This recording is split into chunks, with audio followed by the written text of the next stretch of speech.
Hi, and welcome back for Chapter 7. This chapter will focus on foreign currency and foreign currency exchange rates, the concept of an exchange rate as the price of a commodity. One country's currency helps us understand its determinants. Basic economy theory focuses on supply and demand. Strong demand will lead to the price hikes and all over supply that results in price drops.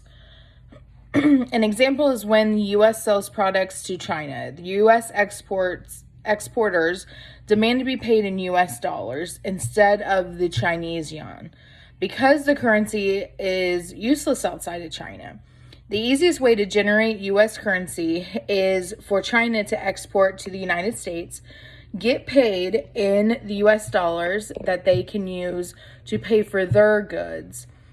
The dollar is the most common transaction currency involving U.S. imports and exports. Because of this high demand for the dollar, it's of course high.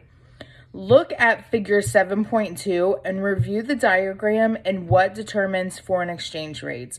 This will kind of help you get a more hands-on feel on how those rates are determined.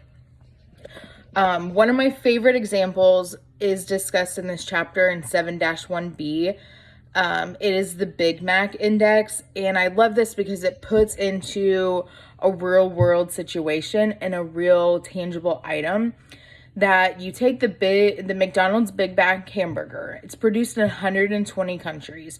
According to Purchasing Power Parity, the Big Mac should cost the same anywhere in the world, but it doesn't. The Big Mac Index confirms that prices in some European countries are very expensive. A Big Mac in Norway costs about $8, while in the United States, it's about $4. Throughout this chapter, we discuss the expensive Australian wines and into foreign exchange movements in the International Monetary Fund, and it just gives a lot of currency evaluations and talks about the different currencies compared to the United States dollar. And it's full of great information if you're really into accounting and currency and you travel a lot abroad. And it's just a really interesting chapter. So happy reading, and if you have any questions, just let me know. Thanks.